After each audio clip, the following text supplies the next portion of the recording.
एक अहिंसक व्यक्ति की हत्या, एक अहिंसक व्यक्ति की हत्या हिंसा के द्वारा हुई, गोली मारकर हुई, ये भयानक घटनाओं में से एक है।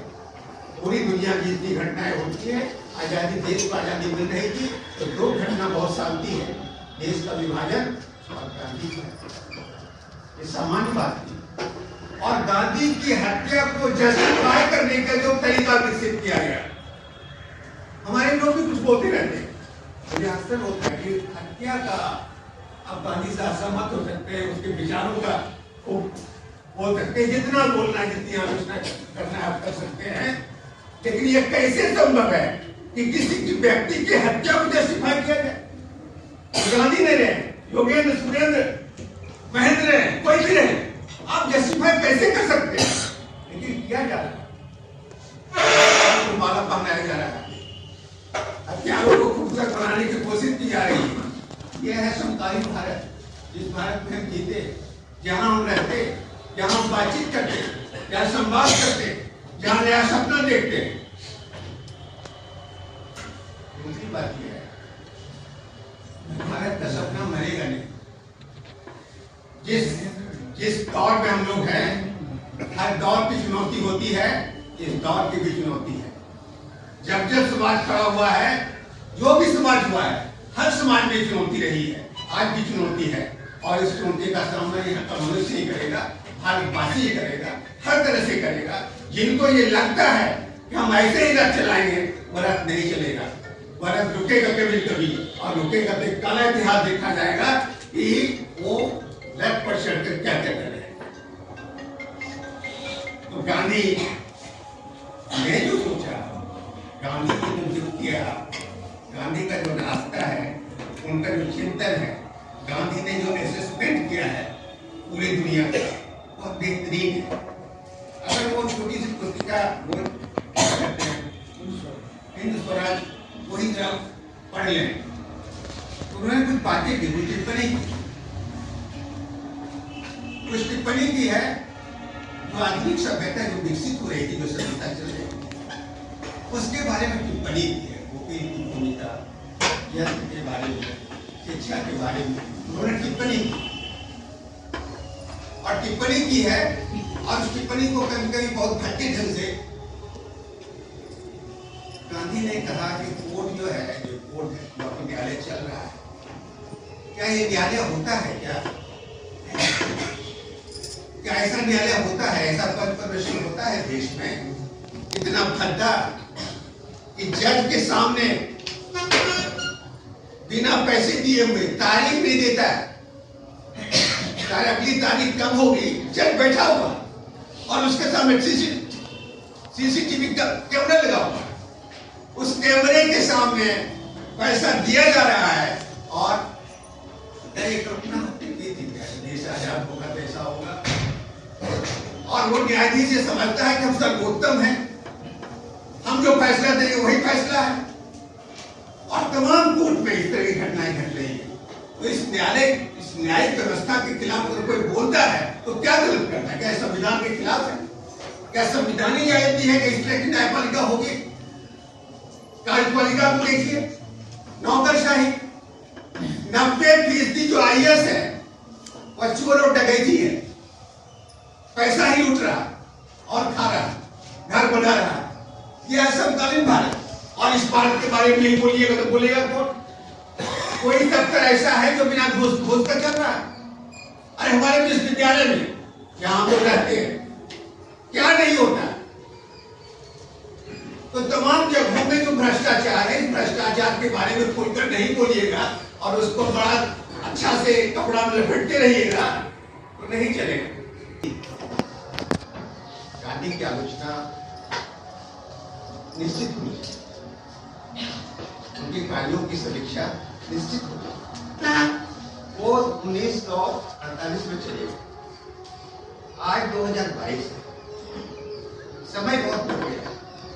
इस समय में बहुत सारी चीजें हमारे साथ हैं, और उसका सामना हमें करना है, किसी गांधी को नहीं करना, किसी अम्बेडकर को नहीं करना, हमें करना। तो गांधी में जो खुशबू है, अम्बेडकर की जो खुशबू है, भगत सिंह के विचारों में जो खुशबू है, उसमें प्रेरणा करने की जो ताकत है, उस ताकत के साथ जो भारत आने वाला है, जहां हम जिएंगे अच्छा या बुरा, यह भारत तो है, एक अखंडता तो है। हम मनुष्य हैं तो हमारे अंदर भी तो दिल है, आपके अंदर भी दिल है, हमारा भी सपना है, आपका भी सपना है, आपके अंदर भी भावनाएं हैं, हमारे अंदर भी भावनाएं हैं। तो ये जो एका है वो तो है। इस एका को तोड़ने वाले बहुत सारी चीजें हैं, संप्रदाय है, जातिवाद है, फलना है, चिलना है, ये सब भी है, लेकिन हम मनुष्य हैं। मनुष्य होने के नाते इस धरती पर कम से कम एका तो है। ऐसा नहीं है कि बहुत ज्यादा तफरका हो गया। अगर कोई कहता है कि हम इस संप्रदाय के हैं, वो इस संप्रदाय के हैं, और संप्रदाय के होने की वजह से हम दोनों लड़ेंगे और झगड़ेंगे और सजा चलाएंगे, तो बावजूद इसके कि सारे संप्रदाय के लोग पहले मनुष्य ही पे हैं, जन्म तो मनुष्य के रूप में ही हुआ है। कुछ चीजें जो फौज बनाई गई हैं, हम लोगों ने बनाया है, उसका भरोसा विश्वास किया है, आस्था पैदा की है। हम देखते हैं हमारे क्वार्टर के समय जाते हैं, अब जाते हैं, एक बना दिया उसमें पिंडा बना के, क्योंकि उसको कैप्चर करना था तो लगा दिया। अब किसकी हिम्मत है, किस गाड़ी की हिम्मत है, किस नेता की हिम्मत है उसको हटा दे? लगता है वहां पर भगवान आ गए, और वो नहीं। किसी मंदिर मस्जिद में नहीं है कोई, लेकिन आस्था है, हमने मान लिया कि ये है तो ठीक है, जो मानता है अच्छी बात, लेकिन सच्चाई क्यों हो, ये नहीं होता, तार्किक रूप से भी सही नहीं, लेकिन अब हो गया, मन में हो गया कि मस्जिद में अल्लाह रहता, वहां ये रहता, वहां ये रहता। गांधी ने शक्ति पूजा की, सबको बुलाया, सबको प्रेरित किया, सबके बड़े प्रार्थना की। उनके यहाँ कोई ऐसा नहीं था, वो खुद ही मंदिर नहीं जाते थे, लेकिन सबको लगा उनका आस्था है, मनुष्य की आस्था, उसका बहुत आलोचना, बहुत व्यंग नहीं करना चाहिए। तो उन्होंने सबको पूजा पाठा। आज की तारीख में जो समकालीन भारत है, वह हिंदू मुसलमानों में बटा हुआ भारत है। सत्ता एक हवा दे रही है और ये चाह रही है कि क्योंकि गौशंकर हिंदू होता है, इसीलिए उसका वोट लेकर के हम राज करेंगे, तो राजा पहुंच गया। अब आप पे निर्भर करता है कि कैसा भारत चाहते हैं। गांधी का मार्ग क्या था, ये आप पर निर्भर करता है। और मेरा तो मानना है कि देश सबका है, हर एक आदमी का देश है, ये किसी अलग अलग नहीं है, हिंदू हो, मुसलमान हो, सिख हो, ईसाई हो, जो भी है, इस देश में रहता है तो इस देश का नागरिक है, इस नाते सबका भारत है। भारत अलग अलग नहीं है, भारत एक है। इन्हीं बातों के साथ मैं अपनी बात कालिका खड़ी थी, वह एक एक करके सब स्तंभ जो है वो कमजोर होते चले जाते। 1991 से यह प्रक्रिया शुरू हुई है।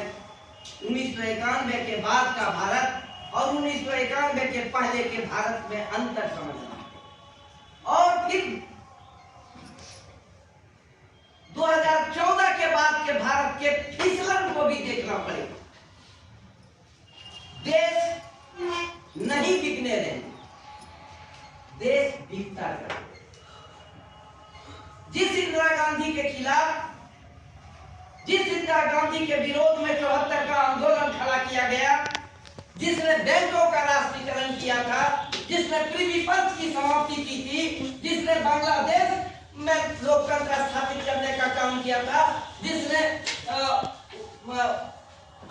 यहाँ अरुणाचल को देश में मिलाया था, उस सिक्किम को देश में मिलाया था, अब तिब्बत के सवाल पर भी सवाल पैदा किया था।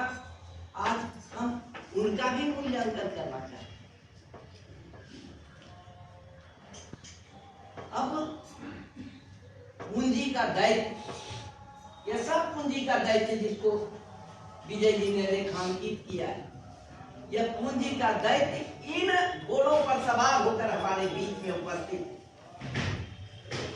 गांधी ने कहा मैं जन्मजात लड़ाका, कई बार कहा है कि मैं जन्मजात लड़ाका, तो वह लड़ाकापन अकादमिक जगत से निकलने की जरूरत है, क्योंकि भ्रम पैदा करने की कोशिश जोरों से गांधी और जिसकी लेखनी चल रही है उसको हटा दिया जा रहा है, वह जेल में है, वह दरकिनार कर दिया गया। उसके पास 2 करोड़ रुपया नहीं है, तो भाई साहब लड़के नहीं, उसको कल्पना को नहीं भूलिएगा, तब तक देश का की कल्पना एक साथ नहीं आएगी। आज बड़ी तेजी से और बड़ी सूक्ष्मता से इतिहास को बदलने की बात की जा रही है, इतिहास में कमियां निकालने की कोशिश की जा रही है, इतिहास की अलग व्याख्या की जा रही है। इतिहास को निर्मम होने की जरूरत है। इतिहास जब किसी पक्ष का होता है, इतिहास जब किसी राष्ट्र का भी होता है, तो वह जन का नहीं हो सकता। इसलिए गांधी इतिहास में गांधी को वर्तमान में लाने के लिए यह आवश्यक है कि जो मूल्य है, जो समाज परिवर्तन के मूल्य है, जिसके आधार पर समाज का हम परिवर्तन करना चाहते हैं, वहां पर से हमको प्राथमिकताएं तय करनी पड़ेगी। प्राथमिकताएं तय करने का मतलब है कि सबसे अधिक आक्रमण हमारे बुद्धि पर हुआ। 1989 में भागलपुर में भयानक सांप्रदायिक दंगे हुए, लगभग 224 गांव प्रभावित हुए थे उस समय, और 1200 से अधिक लोग हताहत हुए थे, मारे गए। स्वराज में जब देश आजाद होगा तो एक भंगी भी नेहरू का कॉलर पकड़ करके बात कर सकेगा, उससे प्रश्न पूछ सकेगा, यह ठीक गांधी किया जाए। छोड़ दीजिए, गरीबी रहने दीजिए, भूखमरी रहने दीजिए, बेरोजगारी रहने दीजिए, सब ठीक रहे, लेकिन जिस दिन समाज मर जाएगा, उस दिन देश मर जाएगा, उस दिन राष्ट्र मर जाएगा। सवाल को पैदा करने की कोशिश और सवाल को रोकने की जो कोशिश हो रही है, यह लोकतंत्र के लिए सबसे खतरनाक है। तो बंधुओं,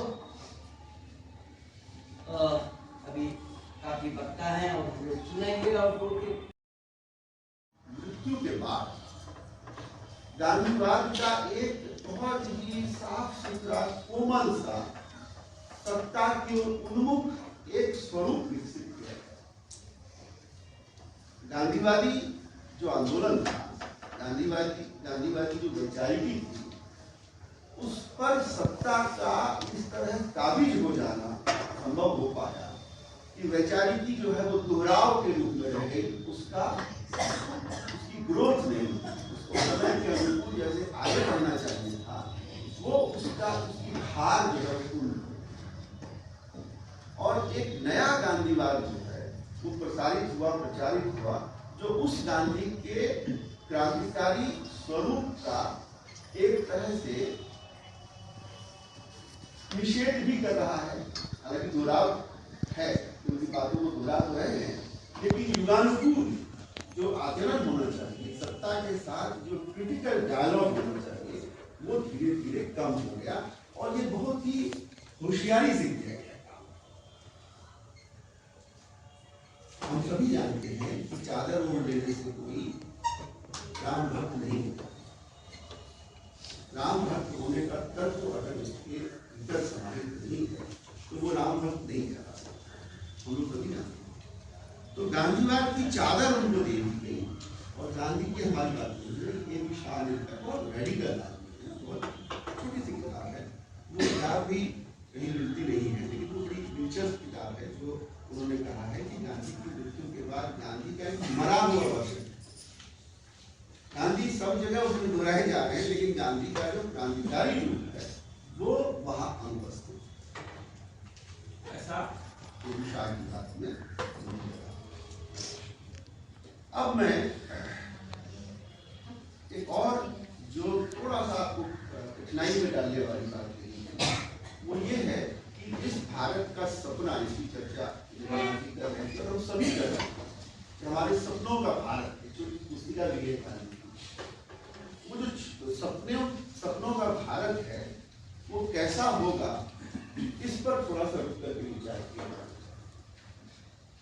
ये बात आप में से बहुतों के लिए सूचना होगी कि भारत कैसा होगा अंग्रेजों के जाने के बाद। इसके 3 मॉडल 1944 की शुरुआत में पेश किए गए। ध्यान दीजिए कि अभी आजादी आई नहीं, 1944 3 मॉडल पेश किए गए।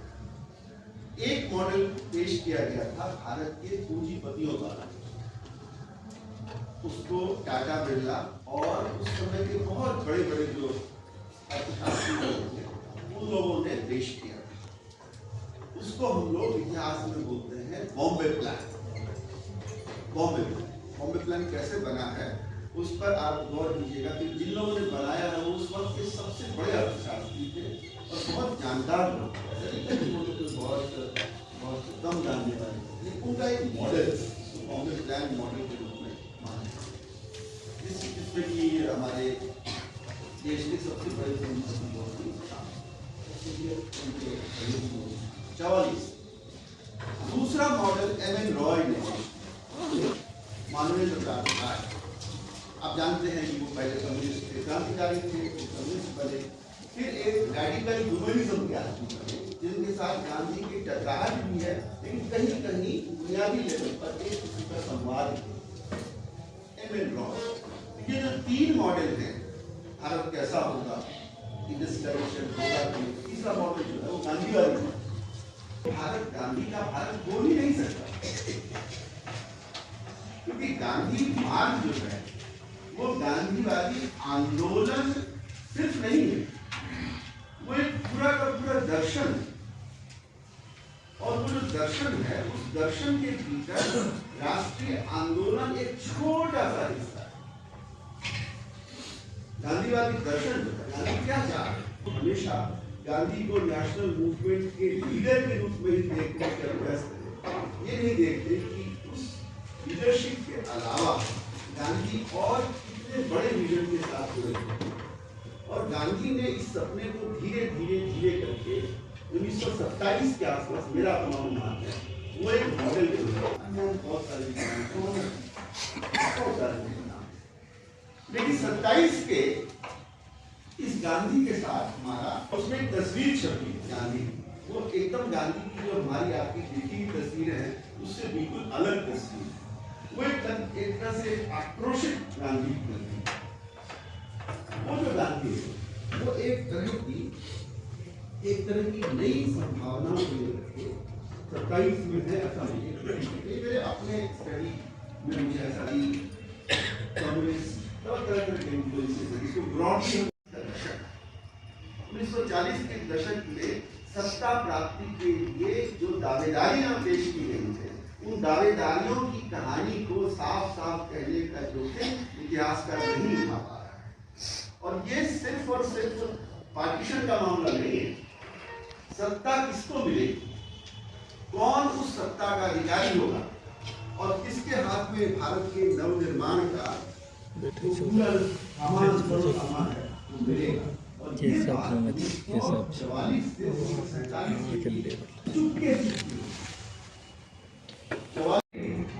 और फिर प्रथम विश्व युद्ध में अनकंडीशनल सपोर्ट, फिर असहयोग और फिर रचनात्मक कार्यक्रम, फिर असहयोग के बाद सविनय अवज्ञा और फिर द्वितीय विश्व युद्ध में कंडीशनल सपोर्ट और फिर करो या मरो। गांधी कहीं भी नहीं चुके थे, हर जगह उनके आंदोलन में तरफता में देखा। ये एक बड़ी विषय है और जब भी गांधी विचार का एक पीजी विभाग के रूप में हम देखे थे। अब मैं, क्योंकि समय बहुत कम दिया जाता है तकनीकी सत्र में, तो मैं गांधी के चिंतन से, जो गांधी आजीवन जिस व्रत को लेकर के चले थे और वो व्रत वास्तव में यही था, और इसी से गांधी जी के आदर्शवादी ग्राम चिंतन में जो आदर्श वाक्य है वो MGNCRE का विश्वम ग्रामे ग्राम पुष्टे अस्मिन अनातुरम, अर्थात गांव के पुष्ट होने से, समृद्ध होने से ही विश्व समृद्ध हो सकता है। ये गांधी जी के गांव के संबंध में, कैसे गांव से विश्व को समृद्ध किया जा सकता है, उस संबंधी ये चिंतन है। यह आदर्श वाक्य ग्रामीण विकास में गांधीवादी विचारों के बारे में अंतर्दृष्टि देता है। गांधी सामाजिक कल्याण को अधिक बल देते हैं और इस हेतु दृष्टिकोण रखते हैं और इसके लिए आय और व्यय की असमानताओं को कम करके व्यक्तियों के कल्याण को प्रमुखता देते हैं। गांधी के अनुसार प्रत्येक व्यक्ति को जीवन की आवश्यक वस्तुएं उपलब्ध कराया जाना चाहिए। गांधी इसके लिए आत्मनिर्भर ग्रामीण अर्थव्यवस्था एवं इसके स्वतंत्र आर्थिक इकाई के रूप में रखने की विचार प्रकट करते हैं। गांधी का भारत गांवों में बसता है, जहां के 7 लाख गांवों के लगभग 50% आबादी दुर्गम क्षेत्रों में निम्न सामाजिक आर्थिक स्थिति से गुजर बसर कर रहे हैं। गांधी के चिंतन में आदर्श ग्राम की झलक भारत के समग्र विकास के उपरांत ही संभव और प्राप्त हो सकता है, जो आजादी के 75 वर्षों के उपरांत भी प्राप्त नहीं किया जा सका। भारत के विकास का आधारभूत ढांचा, जो कि शायद आदर्श ग्राम तक पहुंचा सकता था, पंचवर्षीय योजनाओं के माध्यम से तैयार भी किया गया था और इसके तहत गरीबी उन्मूलन और ग्रामीण उन्मुखता के लिए छठी पंचवर्षीय योजना में प्रथम बार काम शुरू होता है। और इतने वर्षों के बाद जो कुछ भी थोड़ा काम हुआ, अपने आप को पंचवर्षीय योजनाओं से मुक्त कर लिया और ये समकालीन भारत की स्थिति है। शायद वर्तमान सरकार 5 वर्षों के लिए किसी वायदे से खुद को नहीं बांधना चाह रही थी और इसलिए विकास की नीति को इन्होंने लचीला बनाया और इस लचीला बनाने के लिए आते ही सांसदों के द्वारा ग्राम को गोद लेने की योजना और उसे एक आदर्श ग्राम बनाने की योजना किस तरह धाराशाही हुई, ये सबके सामने स्पष्ट है। आधुनिकता को जोड़ते हुए गांधी सभी दुर्गम क्षेत्रों की यथासंभव सुविधा उपलब्ध कराने की बात करते हैं और गांधी के आदर्श ग्राम चिंतन में उनकी स्वदेशी की भूमिका बड़ी प्रमुख है और इसी स्वदेशी की भूमिका में गांधी जी ने जो कुछ भी कहा, जो उनके आदर्श ग्राम चिंतन से हम जोड़ सकते हैं, जो यरवदा मंदिर से गांधी 1932 में कहते हैं गांधी कि स्वदेशी आध्यात्मिक एवं प्राकृतिक नियमों की तरह किसी अधिनियम की इसे जरूरत नहीं। गांधी के अनुसार एक आदमी जो स्वभाव से शाकाहारी है, उसे अपने शाकाहार को मजबूत करने के लिए किसी व्रत की आवश्यकता नहीं। स्वदेशी का नियम मनुष्य के मूल स्वभाव में ही रचा बसा हुआ है और इसलिए चूंकि वह विस्मृत हो गया है, इसीलिए इसके एक व्रत की आवश्यकता है।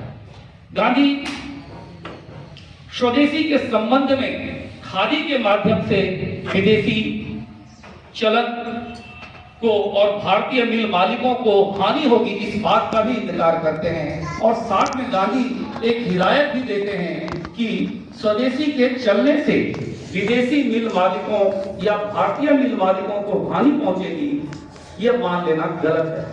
और साथ यह मान लेना भी बड़ी भ्रांति है कि स्वदेशी का कर्तव्य किसी तरह सूट काटने या उससे बनी खादी पहनने से शुरू और समाप्त हो जाता है। खादी समाज के लिए स्वदेशी धर्म के निर्वहन की दिशा में पहला अनिवार्य कदम है और स्वदेशी का अनुयायी अपने पर्यावरण का ध्यान रखेगा, अपने पड़ोसियों की मदद करेगा, स्थानीय निर्माण को वरीयता देगा और इसके महंगे होने पर भी प्रयोग करने की यथासंभव कोशिश करेगा। बड़ी बात गांधी कह गए, वस्तुओं के दोष को दूर करने का प्रयास करेगा और इसके दोषों के कारण उन्हें विदेशी निर्माण के पक्ष में नहीं छोड़ेगा। गांधी स्वदेशी के संबंध में एक और विचार रखते हैं और कहते हैं अपने आप में जो आदर्श है, गांधी कहते हैं कि विदेशी वस्तुओं का। आप सार के अलावा लेख पढ़ रहे हैं क्या? कि विदेशी वस्तुओं का केवल इसलिए अस्वीकार करना कि वह विदेशी है, अपने देश में निर्मित वस्तुओं के प्रचार में राष्ट्रीय समय और धन की बर्बादी करना समय नियत है। मैं इतना ही कहना चाहूंगा जो कुछ गांधी जी ने हरिजन में कहा था। गांधी जी कहते हैं कि since birth till death all creature of this nature are grooming, you all are grooming, so I have right to groom as well. So whenever you find any differences between my two thoughts, better you choose new one. बड़ी बात गांधी कहते हैं कि जब कभी भी आपको मेरे विचारों में अंतर विरोध लगे तो मेरे नए विचार चुन लेना, क्योंकि जैसे आप रोज बढ़ते हैं वैसे ही मुझे भी बढ़ने का, मेरे बौद्धिक विकास रखने का मेरा हक है और मेरा नया विचार ही मेरा संवर्धित विचार है। आप सबों को बहुत बहुत धन्यवाद।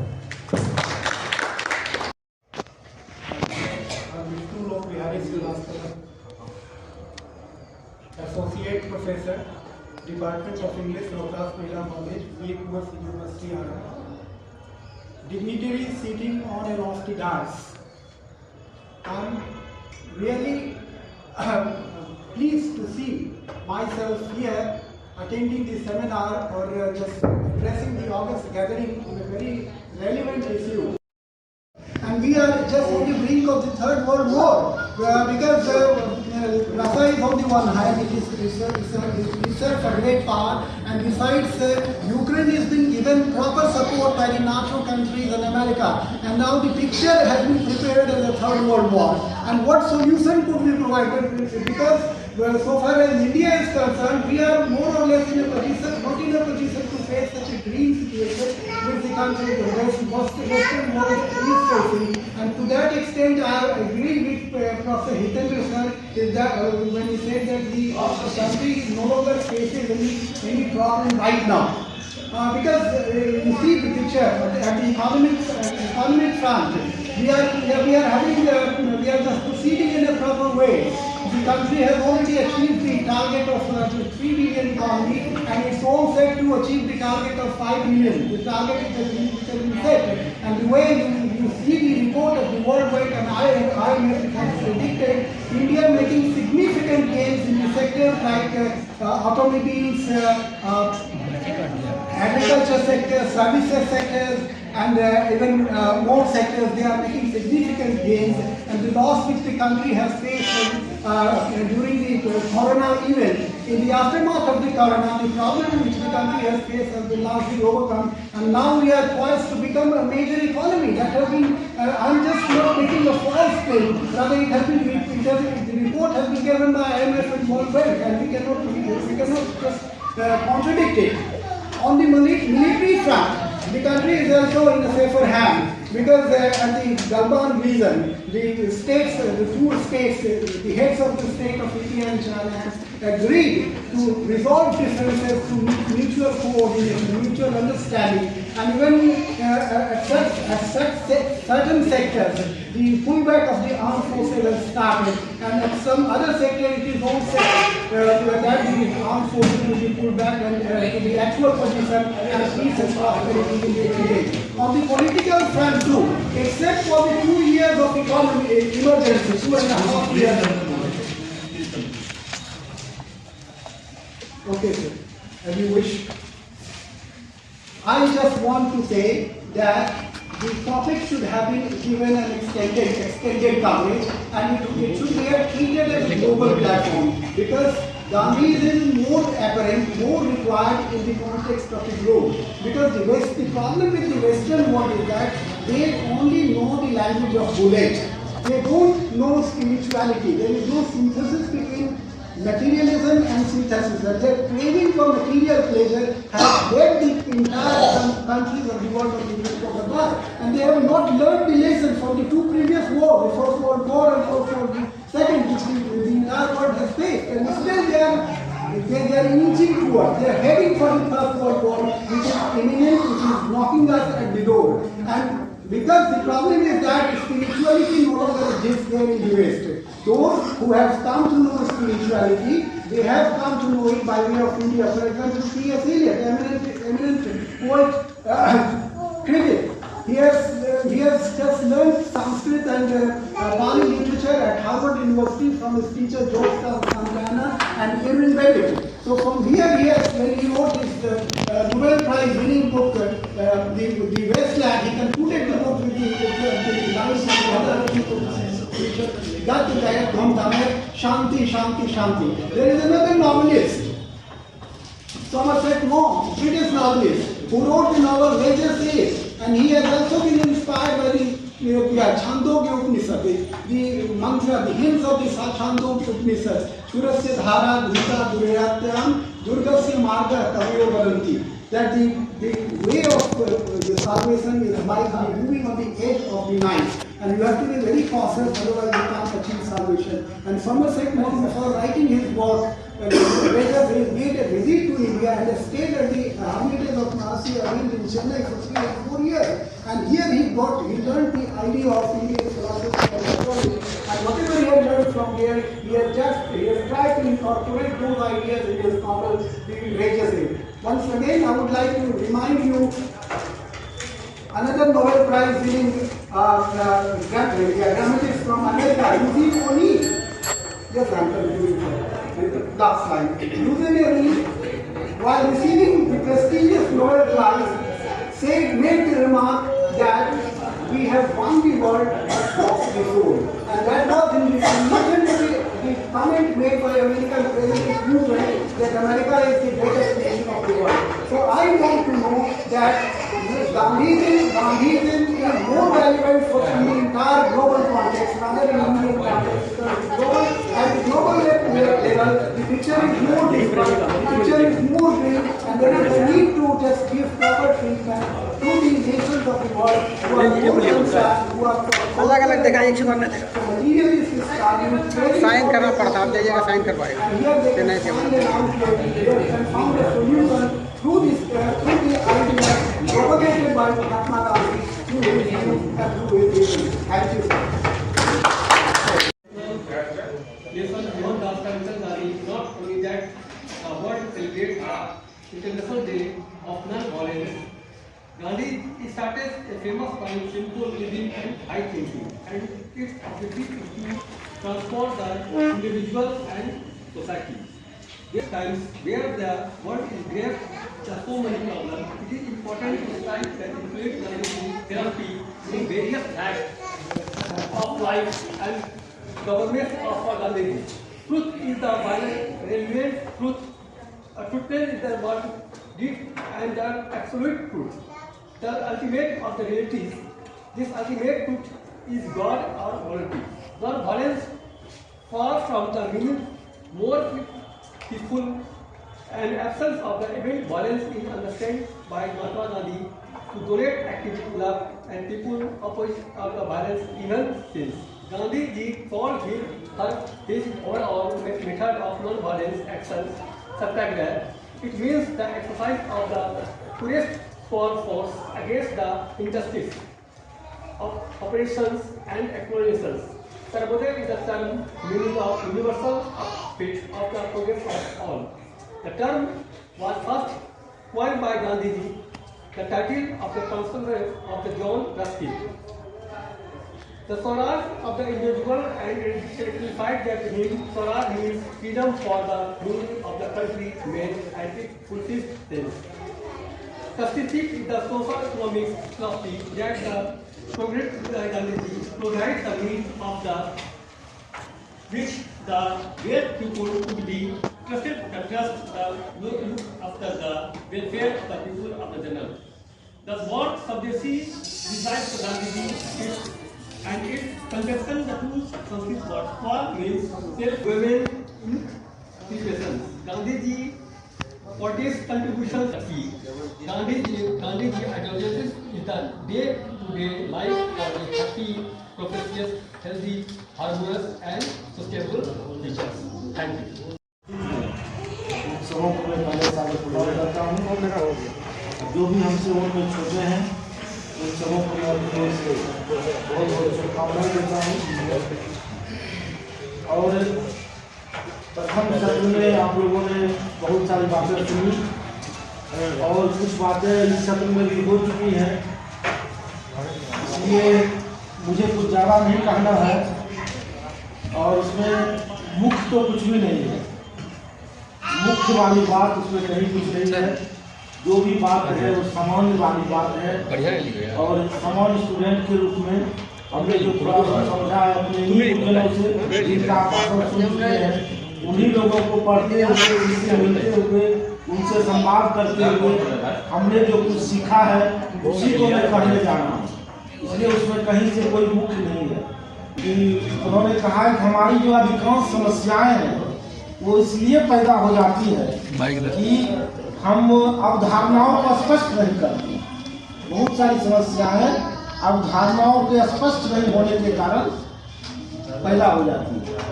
और उसी तरह से मुझसे बात करना चाहते हो, यदि तुम मुझसे संवाद करना चाहते हो, पहले तुम अपने शब्दों के अर्थ स्पष्ट करो। तुम जो शब्द बोलने जा रहे हो उसके पीछे तुम्हारा क्या अर्थ है, इसको पहले तुम स्पष्ट कर दो, फिर तुम हमसे बातचीत करो तो बेहतर बातचीत हो सकती है। इसलिए जब हम लोग ये समकालीन भारत और गांधी मार्ग पर बात करें तो यहाँ भी यह जरूरी हो जाता है कि सबसे पहले हम इसको स्पष्ट कर लें कि हम समकालीन भारत किसको मानते हैं, हमारे लिए ये समकालीन भारत क्या है, और दूसरा है गांधी मार्ग। तो गांधी मार्ग क्या है?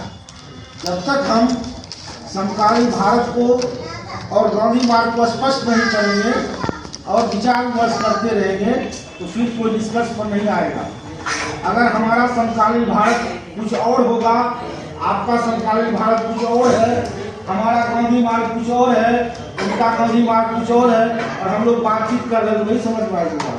पहले तय कर लिया जाए तभी हम पहुंच सकते हैं। तो मुझे मंचस्थ लोगों से या अपने गुरुजनों से या बड़े लोगों से कुछ नहीं कहना, मुझे कहना है जो हमारे नए साथी हैं उन सबों से कहना। क्यों कहना है? कभी एक बात आई कि भारत बिक रहा है, एक अवधारणा है भारत, समकालीन भारत की बताया ना। जस्ट थोड़ी देर बाद बात आई भारत बिक नहीं सकता है। आप लोगों ने कहा दोनों दो तरह की बातें हैं। एक बात तुरंत थोड़ी देर पहले आई कि भारत बिक रहा है, आपने उसमें भी ताली बजाई, और जो दूसरी बात तो गांधी ने उसी तरह किया है, पहले किया है कांग्रेस और उसके सरकार हड़ता में वो इस तरह से मूल्यांकन नहीं करते अपने पूर्वजों का। जब अपने पूर्वजों का मूल्यांकन करें तो पहली बात से समग्रता में देखें। गांधी के किसी एक कार्य को लेकर हमारे गांधी बाबू का मूल्यांकन हम लोग करने लगते हैं, उनके किसी एक दो काम को लेकर नहीं हो सकता। मूल्यांकन सही नहीं होगा, एकांकी होगा। जब भी आप अपने पूर्वजों का किसी का भी मूल्यांकन करें तो पहली बात उसे समग्रता में लें, उनको टोटलिटी में लें, तो उनमें अच्छाई बुराई जो भी है उसको सब कुछ को लें, पहली बात। दूसरी बात, आप उस समय की तत्कालीन परिस्थितियों को, इतिहास को आपको नहीं भूलना चाहिए। उस समय की परिस्थितियों के आधार पर आपको मूल्यांकन करना पड़ेगा। आज आप स्त्री दिवस के बहुत बड़े पैरोकार होकर गांधी के उस समय की बातों को उस आधार पर तोड़ने लगेंगे तो आप गांधी के मूल्यांकन सही से नहीं कर पाएंगे। आपको तत्कालीन परिस्थितियों का ध्यान में रखना पड़ेगा। और सबसे बड़ी बात यह कि आपको खुद यह तय करना पड़ेगा कि आपका उद्देश्य क्या है, आप क्या करने जा रहे हैं। इसके बाद अगर आपका उद्देश्य भारत के आम लोगों का हित है और इसके लिए आप गांधी की आलोचना कर रहे हैं, बिल्कुल यह गांधी की आलोचना होनी चाहिए। और अगर आपका उद्देश्य भारत के आम लोगों का हित नहीं है और आप भारत का शोषण है या अपना कुछ कुत्सित स्वार्थ है और गांधी की आप बड़ाई माला जप रहे हैं, यह भी गलत है। तो आप क्या कर रहे हैं गांधी के साथ वो नहीं देखा जाएगा, बल्कि उसके पीछे आपका उद्देश्य क्या है। उस उद्देश्य में क्या आप गांधी के मूल्यों को, गांधी की विरासत को, या गांधी जो चाहते थे उसको आप आगे बढ़ा रहे हैं। अगर आप गांधी मार्ग को आगे बढ़ाने के लिए गांधी की आलोचना करनी पड़ रही है, गांधी की आलोचना जरूर होनी चाहिए, लेकिन तो आपका उद्देश्य क्या है आपको स्पष्ट होना चाहिए। और क्योंकि सभी लोगों के लिए समय की बाध्यता है तो मैं अपने ऊपर भी उस बाध्यता को मानते हुए मैं और ज़्यादा बात नहीं कहना चाहूँगा। सिर्फ एक दो कोटेशन जो आप लोग ऐसे भी अपने से भी पढ़ सकते हैं। और जब उत्तर दिया गया कि मुझे मुख्य कुछ बोलना है, मुझे लगा गांधी की कुछ बात तो मैं आप लोगों को बोल दूँ, इसलिए मैंने अभी तुरंत उसे नोट किया है। हिंद स्वराज से उसका कोटेशन है। गांधी कहते हैं हमें अंग्रेजी राज तो चाहिए पर अंग्रेज नहीं। आप बाघ का स्वभाव तो चाहते हैं लेकिन बाघ नहीं चाहते हैं। हिंदुस्तान जब अंग्रेज बन जाएगा तब वह हिंदुस्तान नहीं रह जाएगा, लेकिन सच्चा हिंदुस्तान बन जाएगा। यह मेरी कल्पना का स्वराज नहीं है। आपको इस तरफ ध्यान देना पड़ेगा। और फिर जो गांधी ने इशारा किया है हमको, उन्होंने कहा हिंद स्वराज में नहीं गरीब हिंदुस्तान तो आजाद हो सकता है, लेकिन अनिति से पैसा वाला हिंदुस्तान आजाद नहीं हो सकता है। आपको फिर आएगा कि आपको स्वेच्छा से साथी को अपनाना पड़ेगा। क्या हम उसके लिए तैयार हैं? जो बेस्लिक की बात हमारे बड़े भाई कर रहे हैं, क्या हम खुद तैयार हैं कि हम स्वेच्छा से साथी को अपनाने के लिए? ये हमको खुद देखना पड़ेगा। और लास्ट लाइन में बस सिर्फ ये कहना चाहूँगा कि गांधी, जहाँ तक मैंने पढ़ा, जहाँ तक मैंने समझा, गांधी ने कोई भी सिद्धांतवादी जितना थे उससे ज़्यादा वो कर्म में विश्वास करते थे। उनको जो भी चीज़ अच्छा लगता था वो उसे अपने जीवन में अपनाते थे। उसके बाद वो चाहते थे कि दूसरे भी अगर उसको अच्छा लगे तो वो अपनाए। ऐसा उन्होंने हिंद स्वराज में भी कहा है। बस मैं वो हिंद स्वराज की लाइन पढ़ करके अपनी बात को समाप्त करना चाहूँगा और आपसे आशा करूँगा यदि आपकी गांधी की कोई बात आपको अच्छी लगती हो, उसका प्रवचन देने, उस पर भाषण देने की बजाय आप उसे अगर एक बात को भी अपने जीवन में अपनाने का प्रयास करेंगे, गांधी हमसे ज़्यादा नज़दीक आएगा और गांधी मार्ग हमें कुछ बेहतर दिखेगा। तो आप लोग पढ़े ही होंगे, फिर भी मैं सिर्फ दोहरा देना चाहता हूँ कि जो विचार यहाँ रखे गए हैं वो मेरे हैं और मेरे नहीं भी हैं। वो मेरे हैं क्योंकि मैं उनके मुताबिक बरतने की उम्मीद करता हूँ। वो मेरी आत्मा में रचे गए हैं और वो मेरे नहीं है क्योंकि सिर्फ मैंने ही सोचा हो वैसी बात नहीं है। और भी बहुत सारी लाइनें वो मैं नहीं कहना चाहता। मैं सिर्फ ये लाइन पर जोर देना चाहता हूँ, मेरे विचार गलत साबित हों तो उसे पकड़ रखने का मेरा कोई आग्रह नहीं है, लेकिन अगर वह सही साबित हो तो दूसरे लोग भी उसके मुताबिक बढ़ते। ऐसी देश के हित के लिए साधारण तौर पर मेरी बात है। इसलिए नहीं कि मेरा विचार बहुत फैल जाएगा या मैं बहुत फेमस हो जाऊंगा, नोबेल प्राइज मुझे मिल जाएगा, इसके लिए नहीं, बल्कि देश के हित के लिए मेरी आशा है, मेरी नहीं गांधी की, कि अगर मेरे विचार आपको सही लगते हैं तो आप उस पर थोड़ा सा अमल करने का प्रयास करें। यही मैं भी आप समझ से जो भी गांधी विचार को जानना चाहते हैं मैं उनसे आशा करूँगा। और लास्ट लाइन में कहना चाहता हूँ कि ये बिल्कुल असंभव वाली बात नहीं है, ना असंभव है और ना मुश्किल है। गांधी को अपनाना बिल्कुल ही आसान है, क्योंकि गांधी जो है वो लोग इतनी साधारण बातें करते हैं और इतनी स्वाभाविक बात करते हैं। तो स्वदेशी को हमारे साथ ही बोल रहे थे, स्वभाव है हमारा, उसके लिए प्रयास करने की जरूरत ही नहीं है। सत्य का पालन करना है, बिल्कुल आसान है, आपको कोई प्रयास करने की जरूरत नहीं है। झूठ बोलने के लिए हमको परिश्रम करके उसे याद रखना पड़ता है, अभी क्या बोला जाएगा, फिर कहीं गलत बोला जाएगा, उसको याद करना पड़ता है। सत्य के लिए कोई प्रयास की जरूरत नहीं है। हमें आपके साथ लड़ाई करनी हो, हमको ताकत इकट्ठी करनी पड़ेगी, लाठी भाला तोप इकट्ठा करना पड़ेगा। आपसे हमको प्रेम करना हो, कोई ताकत की जरूरत नहीं है, कोई ज्यादा प्रयास की जरूरत नहीं है। इसलिए गांधी बिल्कुल असंभव नहीं है, गांधी संभव है। हम सब के अंदर छोटे छोटे गांधी हैं, उन गांधी को हम जितना बचा सकेंगे और अपने हिस्से के भारत को जितना बेहतर बना सकेंगे, उतने ही हमारे इस विषय की सार्थकता होगी। इन्हीं शब्दों के साथ आप समय को पूरा समकालीन भारत और गांधी मार्ग ये गांधी विचार विभाग की ओर से किया गया है और मैं चंदन कुमार कर यहाँ का प्रयास करती है। उन्होंने स्पष्ट किया सामाजिक सुधार का मेरा कार्य किसी भी तरह से राजनीति से कम नहीं। वास्तविक में जब मैंने देखा कि मेरा सामाजिक कार्य कुछ सीमा तक राजनीतिक कार्य के बिना होना संभव नहीं है, तो मैंने राजनीति को अपनाया और केवल उस सीमा तक सामाजिक कार्य में सहायता किया। राजनीतिक मनुष्य के सभी कार्यों को प्रभावित करती है, अतः राजनीतिक कार्य जीवन का, व्यवसाय के विभिन्न अंगों का अत्यंत निकट होते हैं। गांधी जी राजनीतिक जिन बातों से घृणा करते थे वही थी कि सत्ता का प्रचंड और राजनीतिक सत्ता के लिए हिंसा का प्रयोग। वर्तमान भारत में लोकतांत्रिक संसदीय प्रणाली को अपनाया गया।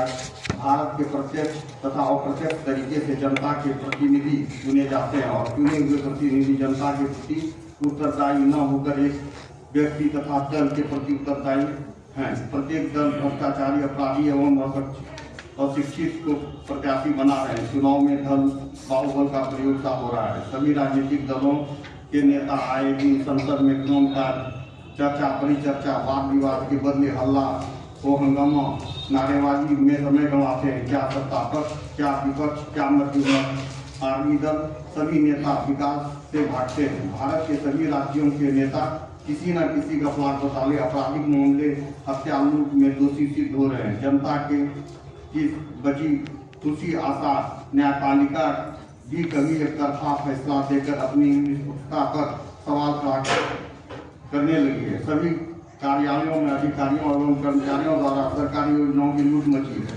सभी लोग ईर्ष्या, द्वेष, छल प्रपंच में लगे हैं। नैतिकता की तिलांजलि देने के समाज में लग गए हैं। आज देश आंतरिक रूप से नक्सलवाद, उग्रवाद से ग्रस्त है तथा बाहरी रूप से आतंकवाद से बुरी तरह प्रभावित है। देश की जनता गरीबी, भूखमरी, बेकारी और शिक्षा में डूबी हुई है। सभी अमीर लोग गरीब हो रहा है। सभी सरकारें जनता की सेवा के बदले औद्योगिक घरानों की सेवा के बदले औद्योगिक घरानों मस्त हो गई है। अब शासन सत्ता सबको मिलजुल कर नहीं बल्कि तानाशाही रवैये के द्वारा चलाया जा रहा है। जनता को चुनाव में धन, शराब एवं अन्य लाभ देकर लोग वोट देकर लिया जा रहा है। अब नेता जनता के बीच नहीं बल्कि राजनेताओं के घर पैदा हो रहे हैं। अब सेवक नहीं बल्कि ठेकेदार, व्यवसाय नेता बन रहे हैं। वे सभी संप्रदाय, क्षेत्रीय भाषा, अल्पसंख्यकवाद, अज्ञातिवाद, धर्मवाद आदि का सहारा लेकर भारत की संविधान को चुनौती देने में लगे हैं। अब तक हम निष्कर्ष के तौर पर यह कहना चाहते हैं कि वर्तमान में जाति जिस तरह प्रभावित हो रही है तथा देश के विकास को बाधित करने की साजिश, जनता को हक से वंचित करने का षड्यंत्र चल रहा है। सारे क्रम नैतिकता एवं मूल्य को ताक पर रखकर किया जा रहा है। आज गांधी के राजनीतिक विचार बहुत ही ज्यादा प्रसंग हो गए। गांधी के बताए महत्वपूर्ण अस्त्र आज याद आने लगे। आज सभी देश में जितने भी हैं सभी लोगों ने गांधी के मार्ग को छोड़ के अपने अपने विचारों से उन्होंने राजनीति को चलाना चालू किया है, जो कि समाज के लिए अच्छा नहीं है। समाज में आज गांधी के मार्ग के द्वारा अगर चलते तो शांति, समृद्धि एवं सुख मिलती, लेकिन आज जो देश की स्थिति है ये विचार करने के योग्य है। और हमारे विद्वान जितने भी आए हुए हैं उनसे मैं आग्रह भी करूंगा कि वो लोग इस पे आगे मार्गदर्शन भी करें और आगे हम लोगों को बढ़ने के लिए प्रेरित करें। इन्हीं बातों के साथ धन्यवाद, सबको प्रणाम।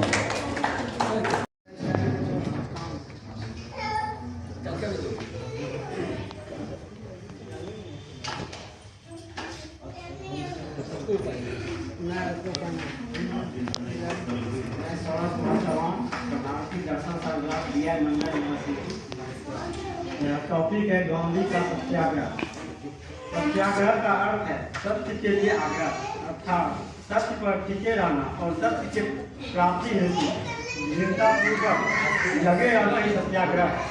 यह सत्य के अनुसंधान और तक पहुँचने का अनवरत प्रयास है। इसे श्रद्धा, विश्वास, विवेक, प्रेम एवं विनम्रता की महानतम अभिव्यक्ति कर सकते हैं। यह अपने आप में एक महान विजय भी है। सत्याग्रह दयाबल, आत्मबल एवं करुणाबल इस बल के पर दिखाई देते हैं। यह ऐसी ताकत है जिसकी बुनियाद सत्य एवं अहिंसा, प्रेम के मजबूत स्तंभों पर टिकी है। यह राजनीति तथा आर्थिक अध्यात्म के खिलाफ मानवीय आत्मा के शक्ति की दृढ़ता है।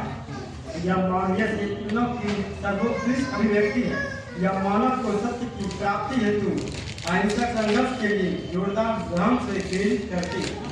इसमें सत्याग्रही और उसके तथाकथित विपक्ष या विरोधी दोनों का ही निहित है। गांधी के अनुसार सत्याग्रह आत्मभोग के सिद्धांत का एक नवीन रूप है। दूसरों के बलिदान की तुलना में आत्म बलिदान अनंत गुना अधिक श्रेयस्कर। एक आत्म बलिदानी या दुर्भागी अपनी गलतियों से दूसरों को कष्ट नहीं पहुंचाता है। यह बुराई के बदले भी भलाई का आदर्श प्रस्तुत करता है। गांधी ने अपने जीवन में लिखी गई एक कविता को सत्याग्रह का प्रेरणा स्वरूप बताया है। उस कविता का भावार्थ कुछ यूं था: यदि कोई व्यक्ति आपकी पिपासा शम करता है और बदले में आप भी उसकी पिपासा शम करते हैं तो यूं था, यह उनमें उल्लेखनीय कुछ भी नहीं है। असली बात तो तब है जब आप किसी की बुराई के बदले भलाई का दम करते हैं। साथ ही न्यू टेस्टामेंट में भी उन्हें ऐसे विचार मिले। गांधी ने सरमन ऑन द माउंटेन का दम करते हैं। गांधी ने सरमन ऑन द माउंटेन की इन पंक्तियों से प्रेरणा ली कि बुराई का प्रतिरोध करो, बुरे आदमी का नहीं। गांधी के अनुसार सत्याग्रह का मूल धर्म है मानवीय प्रकृति में पूर्ण विश्वास। इसलिए सत्याग्रही भय को अलविदा कर देता है। वह विरोधियों पर विश्वास करने से भी नहीं हिचकता है। यदि कोई व्यक्ति सत्याग्रही के साथ अनेकों बार छल करता है, उसके बावजूद सत्याग्रही उस पर विश्वास करने को तत्पर रहता है। सत्याग्रही का यह अर्थ कर्तव्य है कि वो अपने विरोधियों को विवेकपूर्ण तर्कों के द्वारा समझाने बुझाने एवं सत्य के पक्ष में राजी करने की कोशिश करे। यदि विवेक एवं तर्क से कम नहीं हो तो सत्याग्रही को चाहिए कि वो अपने विरोधियों के हृदय को धैर्यपूर्वक स्व दुख भोग सहानुभूति सद्भाव निष्पक्षता एवं विनम्रता से मसले की कोशिश करे। लेकिन किसी भी स्थिति में विरोधी के साथ कोई जोर जबरदस्ती या हिंसा नहीं करनी चाहिए, क्योंकि किसी व्यक्ति के सर को काटकर उसके सर में नए विचार नहीं डाला जा सकता और न किसी के हृदय को दूरे से बैठकर या उसमें नवीन मत को ऊर्जा ऊपर हो सकता है। फिर उसे बुराई एवं न्याय के खिलाफ जनमत तैयार करना चाहिए, क्योंकि जागृति एवं प्रबुद्ध जनमत सत्याग्रही का सबसे प्रभावी हथियार है। गांधी का कहना है कि यदि कोई व्यक्ति नैसर्गिक रूप से नियम निष्ठावान नियम पालन करता न हो तो वह सत्याग्रही नहीं हो सकता। स्वाभाविक नियम निष्ठा इस सर्वोच्च कानून के प्रति सत्याग्रही के निर्विवाद निष्ठा को स्पष्ट करती है। यह निष्ठा वास्तव में उसके अंतःकरण की आवाज है जो सभी कानूनों एवं नियमों से कहीं अधिक प्रभावी है। धन्यवाद। संजू कुमारी हैं उपस्थित। सर गांधी अनैतिकता नैतिकता अर्थ मार्ग शांति या प्रत्यक्ष हिंसा की अनुपस्थिति से दूर महात्मा गांधी द्वारा सक्रिय प्रेम और निरूपित करने के लिए समझा जाता है। हर दृष्टि से हिंसा की विपरीत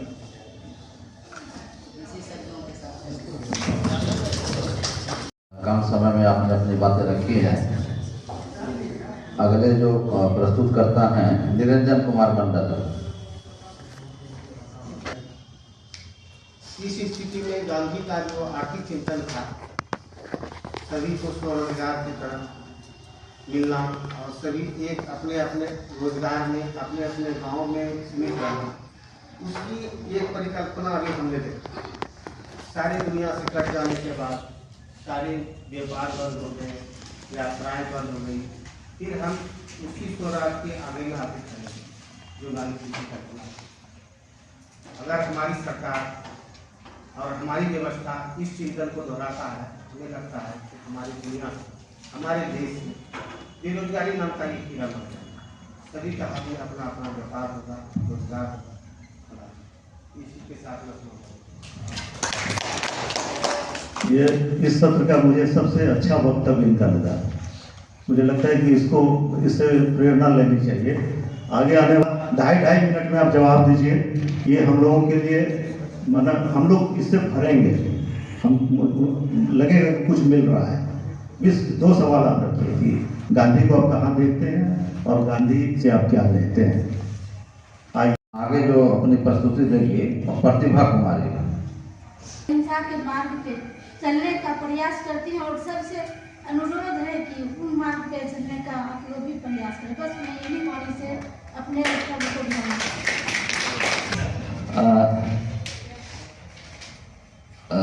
इसके आदेश को हम लोगों ने अंदर से ग्रहण किया है कि आप कहना क्या चाहते हैं, और अलग अलग फलक पर अलग अलग बातें आप लोग रख सकते हैं जो मन में इच्छा हो। तो आगे जो प्रतिभागी हम बुलाना चाहते हैं वे हैं मिथिलेश कुमार। 100 वर्ष पहले गांधी की जितनी प्रासंगिकता थी आज भी उतनी ही बनी हुई है, चाहे वो सामाजिक जगत में देखें, व्यक्तिगत तौर पर देखें, आर्थिक जगत में देखें, आध्यात्मिक जगत में देखें या आजादी के संदर्भ में देखें। जितनी आवश्यकता गांधीवादी नीति की उस समय थी आज भी बनी हुई है, और आज भी एक धारा उनको मान रहा है, एक धारा नहीं मान रहा है। जो स्थिति 100 वर्ष पहले थी वही स्थिति आज भी है। और अगर हम वैश्विक स्तर पर देखें तो दुनिया के पास आज परमाणु हथियार है मानवता को खत्म करने के लिए, लेकिन अहिंसा, गांधी की अहिंसा ही आज मानवता को बचा सकती है। इसे अपनाने की जरूरत है। और एक बात कहना चाहेंगे कि आज जो गांधी का चेहरा लोगों के समझ आता है, धोती वाला, फकीर वाला, तो गांधी जी जब भारत की राजनीति में आए थे तो जो सूट फूट वाले गांधी जी थे उन्होंने कितना त्याग किया ये चीज लोगों को पता नहीं चलता है। आज ये चीज आम लोगों को जानने की जरूरत है। गांधी ने इसके पीछे बहुत बड़ा त्याग किया था। धन्यवाद। चलिए, गांधी के लंगोटी के पीछे उनका त्याग था।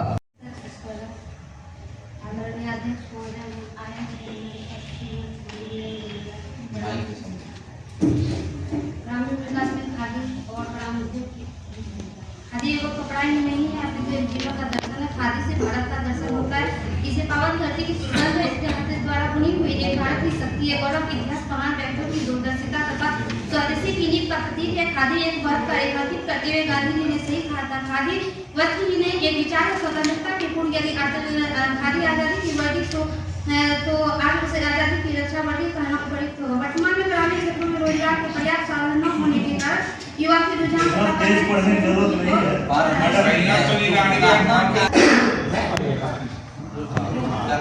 गांधी जी कहते थे कि हाथ से बना हुआ कोई भी चीज, हाथ से खादी का जैसे वस्त्र हुआ या हाथ से बना हुआ चीज का ही उपयोग करने के लिए और स्वरोजगार को अपने खुद में स्वावलंबी बनने के लिए बोलते थे। स्वावलंबी खुद से अपना काम को और खुद के लिए मतलब कुछ करने के लिए गांधी जी का जो सपना था गाँव के प्रति मतलब आभार ये रखते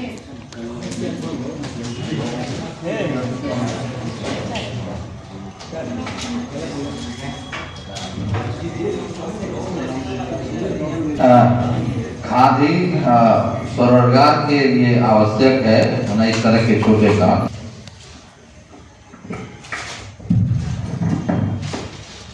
परम आदरणीय मंचासी अध्यक्ष महोदय और हमारे सदन में उपस्थित हमारे छोटे बड़े साथियों, गुरुजन, सभी को मैं प्रणाम करता हूँ। आज का जो टॉपिक है समकालीन भारत और गांधी मार्ग, मैं उस गांधी मार्ग पे चल रहा था और बहुत हद तक उनके सत्य का पालन कर रहा हूँ। अपने आप में गांधी को उतारने का प्रयास कर रहा हूँ। मैं चाहता हूँ समय जो भी हमारे साथी बैठे हुए हैं गांधी मार्ग का प्रचार करें, प्रसार करें। मैं जब जयप्रकाश मार्क्सवादी में आकर के गांधीवादी विचारधारा से को अपना सकते हैं तो मैं क्यों नहीं अपना सकता हूँ। इसी बात पे और बोल दिए हैं और उस गांव का सबसे गिरा हुआ परिवार था, एकदम खेतिया मजदूर किस्म का था, उसके पास एकदम जमीन थी ही नहीं और मैंने उसको गांधी के मार्ग पे और पूरा परिवार उस क्षेत्र में शंभुगंज प्रखंड में खेत के क्षेत्र में और एजुकेशन के क्षेत्र में हम कमा रहे। इसमें हमको बहुत उनका साथ देने में हमको बहुत कष्ट का भी सामना करना पड़ा, लेकिन मैंने गांधी जी की तरह डरे नहीं, अरे नहीं। जय गांधी। जो अद्भुत क्रांति आई है कि पूरा दुनिया जो है आपकी मुट्ठी में आ गई है, इसके बिना जो है ना ये संभव नहीं है। और गांधी की कहीं भी जो है ऐसा बात नहीं थे कि वो प्रौढ़वादी की बात कीजिए, जो आधुनिक बात है उसका भी वो पसंद नहीं। सर हम आप लोग का 5 मिनट समय चाहिए, सुधांशु जी 5 मिनट समय। मैं शुरू कर रहा था कि गांधी जी जब इस देश से गए, बाहर गए, दक्षिण अफ्रीका गए, तो वहां गांधी जो है इंडियन ओपिनियन उस पत्रिका का उन्होंने जो है वहां पे किया और गिरमिटिया की समस्या को उद्घाटन करते हुए, और वहां से लेके फिर हरिजन के बाद नवजीवन, यंग इंडिया, इस सारी चीजों का उन्होंने जो है प्रकाशन किया।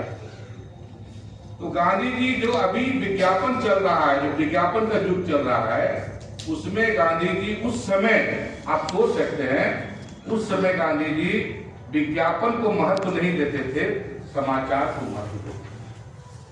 और सलील किसी प्रकार का विज्ञापन उसमें आवे, ऐसे हो, उसके हो, या कोई डॉक्टर वॉक्टर की ऐसी बात जिससे उन्हें सस्ती बात आए, ऐसा कोई बात गांधी नहीं करते थे। गांधी जी नैतिक रूप से, जो गांधी जी का शुरुआत देखिए, अभी हमारे पूर्व वक्ताओं ने बड़ा अच्छा बताया कि किस प्रकार जो है लंगोटी की बात की है कि गोयल से, और आज जो है एक बात और हमारे पूर्व वक्ताओं में कुछ लोगों ने अंग्रेजी में कहा, मैं नहीं कहता कि मैं अंग्रेजी का विरोधी हूँ, लेकिन उनके सुनने के बाद मुझे लगा कि मैंने पढ़ा था गांधी के बारे में। गांधी जी ने कहा था कि दुनिया से कह दो कि मुझे अंग्रेजी नहीं आती।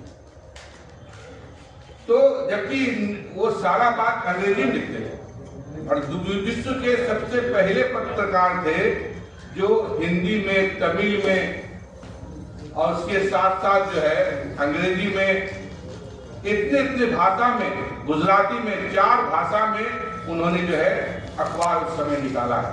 आप कल्पना कर सकते हैं, आप सोच सकते हैं कि 1914 के बाद, 17 में यहाँ गांधी आए, उसके बाद 14 के बाद गांधी आए हैं, और गांधी जिस समय अखबार का कर रहे हैं उस समय तो 2004 का बात था, 1904 की बात था।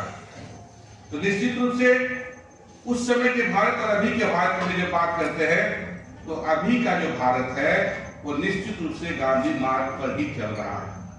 इसमें उनका जो स्वच्छता की बात होती है, आप देख रहे हैं कि वर्तमान जो आपके देश के प्रधानमंत्री हैं, स्वच्छता पर इतना ज्यादा जोर दिए हुए हैं कि आज जो है हमने देखा है कि रामायण में वो एक जगह पे जो है जो चला है, तो जो अखबार का कागज है टुकड़ा, उन्होंने जो टीका लगाया तो पोंछ कर उसको अपने पॉकेट में रख लिया।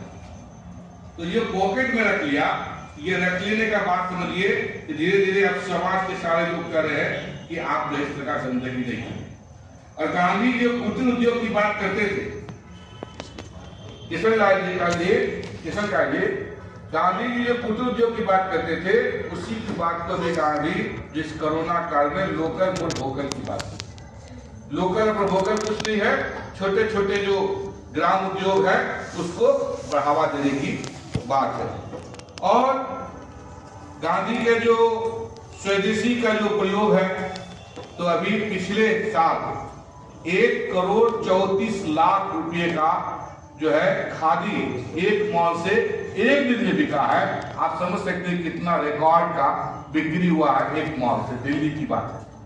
तो हमको अगर आधुनिक भारत में, तो ऐसा कोई भी विषय नहीं है जहां गांधी जी नहीं है, क्योंकि मैं MA गांधी थॉट से किया हूं और अभी हिंदी विभाग से मैं इसमें शोधार्थी हूँ।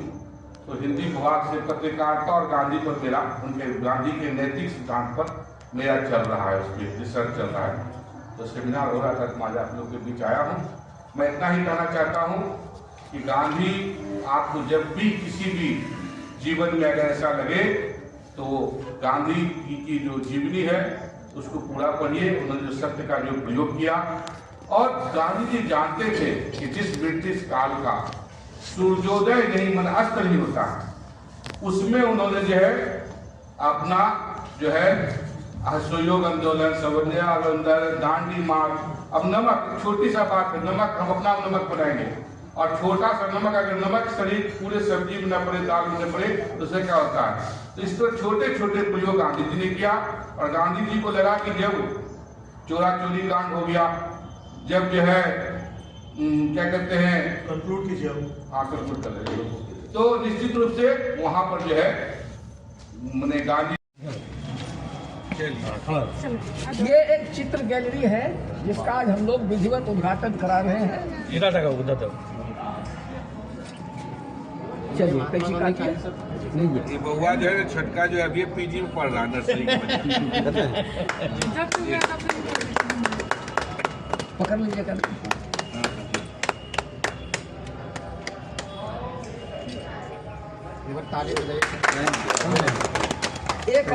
एक और फीता आइए।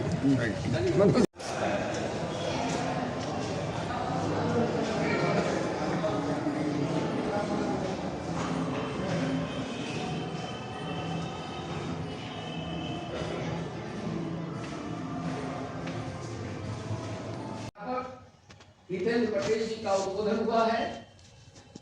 वर्धा और हमारे गांधी विचार दोनों जगह के प्रमुख शिक्षक साथी आदरणीय डॉक्टर मनोज जी का उद्बोधन हुआ है। विश्वविद्यालय के पदाधिकारी जोगेन जी का उद्बोधन हुआ है। विभागाध्यक्ष ने विषय की प्रस्तुति की है। ये सारा कार्यक्रम हुआ है और हम लोग इस निष्कर्ष पर पहुंचे हैं कि जब हम गांधी मार्ग बोलते हैं उसका मतलब बहुत साफ करने की जरूरत है। वो ये है कि उसमें गांधी का सत्याग्रह भी छिपा हुआ है, उसमें गांधी के रचनात्मक काम भी छिपे हुए हैं और गांधी की आत्मिक साधना भी छिपी हुई है, जिसको वो कहते थे कठिनी करने का भेद नहीं होना। और ये कुल मिलाकर जो चीजें बनती हैं वो गांधी का मार्ग बनता है। क्या यह मार्ग आज जो समकालीन भारत है जिसमें ये बात आई है कि जब देश आजाद हो रहा था तो देश को चलाने के लिए आर्थिक तौर पर और दूसरे अन्य उपक्रमों में 3 मॉडल थे। एक बॉम्बे मॉडल था जो पूंजीपतियों को आजादी के बाद गांधीजन थे और जो गांधी थे, दोनों के बीच में कहीं ना कहीं रिक्तता दिखती है, खालीपन दिखता है, एक दूरी दिखती है साधना और आचरण के लिए, कर्म के लिए। आज एक बात यह आई कि आजादी के जमाने में बेशक हमारे सपने अलग अलग भी थे, लेकिन हमारे साझे सपने थे और साझे सपने थे आजादी के, साझे सपने थे नए भारत के पुनर्निर्माण के। आज के भारत में, कंटेम्परेरी भारत में, समकालीन भारत में वैसा साझा सपना नहीं दिख रहा है। बेशक अच्छे और उत्तेजक हम सबके अलग अलग सपने दिख रहे हैं।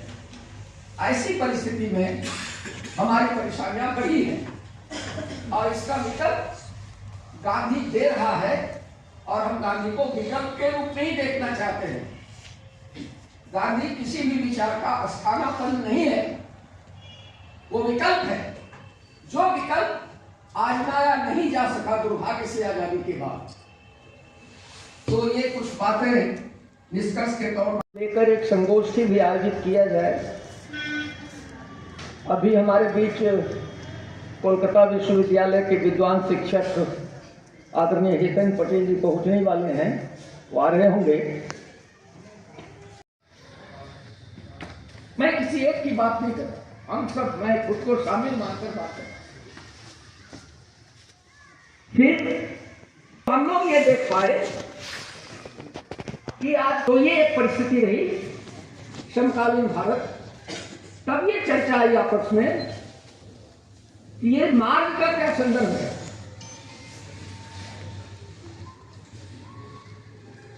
कल हितेंद्र पटेल जी ने उसको थोड़ा स्पष्ट किया, थोड़ी शुरुआत और वक्ता मित्रों ने की थी। तो पाया यह गया कि जब हम गांधी मार्ग शब्द प्रयोग करते हैं उसका अर्थ केवल राजनीतिक सत्ता का हस्तांतरण नहीं होता है, उसका अर्थ सत्याग्रह भी होता है, उसका अर्थ रचनात्मक कार्यक्रम भी होता है और उसका अर्थ आत्म साधना भी होती है, आत्म परिवर्तन भी होता है। तो इस तरह से आया कि भाई एक वक्त आ गया है देश में और दुनिया के सामने, तब जब दुनिया अनेकानेक प्रकार की हिंसा, अनेकानेक प्रकार के प्राकृतिक प्रकोप, जनसंख्या के विस्फोट और पूंजी की मारामारी के दौर से गुजर रहा हो, तो ऐसी परिस्थिति में वो जो साझा भारत था जिसको गांधी ने खड़ा करने की कोशिश की थी, मैंने कोशिश शब्द इसलिए प्रयोग किया है कि गांधी स्वयं लिखे हैं इस बात को कि मैं जिस अहिंसा की कामना करता हूं उस अहिंसा का 1000वां अंश भी हमारे जीवन में नहीं उतरा है। तो गांधी की प्यास केवल भारत की आजादी तक नहीं रुकती है, गांधी की भूख भारत के पुनर्निर्माण से मिटती है, गांधी की भूख दुनिया के पुनर्निर्माण से मिटती है। और तब वो कहते हैं कि मैं आत्म मुक्ति के लिए गिरी कंदराओं में जाकर साधना नहीं करने वाला हूं, मैं तो इसी समाज में ठेहुना गाड़ कर, ये उनके शब्द हैं, सर्व मुक्ति का अभियान चलाना चाहता हूं और चलाऊंगा। ये जो सर्व मुक्ति के सपने गांधी के थे, उसका विकल्प गांधी के प्रारंभ से लेकर आज तक में निकला कि नहीं निकला, ये आज इस विषय का मर्म था। सब नहीं करते, एक मॉडल गांधी का नहीं चला, नहीं लागू किया गया, तब गांधी को उनके मार्ग को किस रूप में देखें। तो हम किसी का आस्थानापन्न नहीं करना चाहते हैं, उनकी जगह गांधी को बिठा दो, ये हम लोग सोच पा रहे हैं।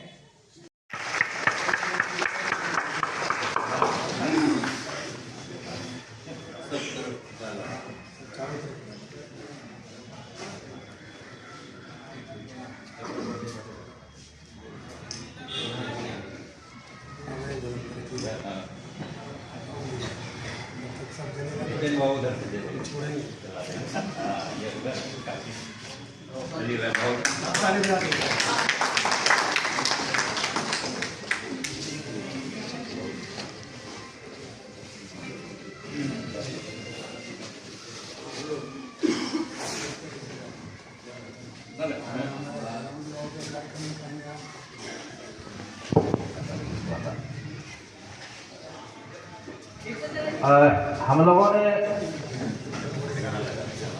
और हमारे जो भी अग्रज रहे हैं हमेशा सर्वधर्म प्रार्थना राजा राम पतित पावन सीताराम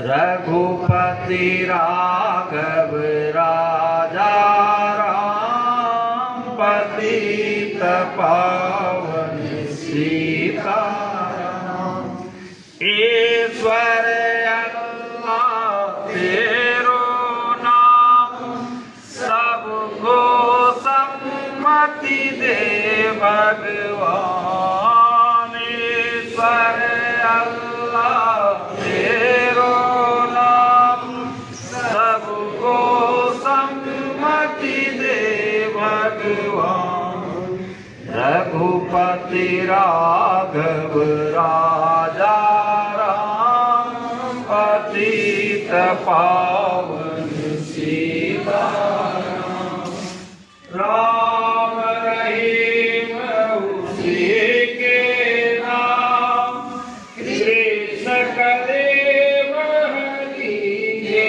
नाम राम रहीम उसी के नाम कृष्ण कलेव हरि के नाम रघु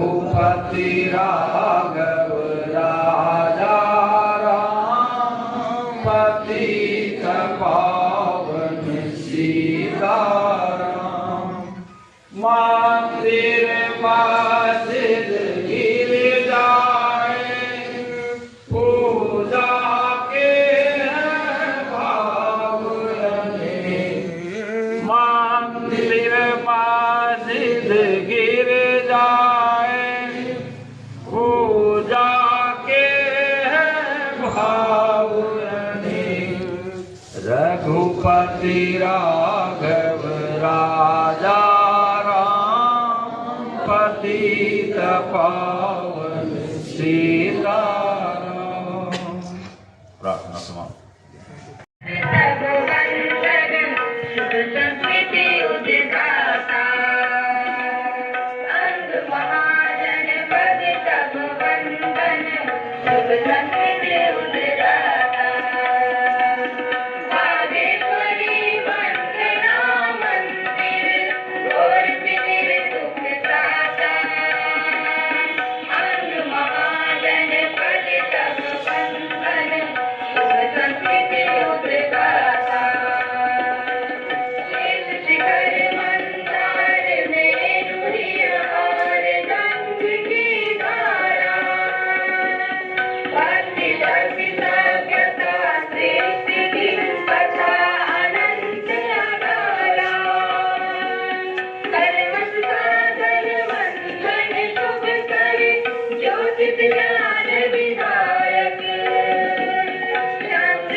खोटी भी सुनना चाहते हैं।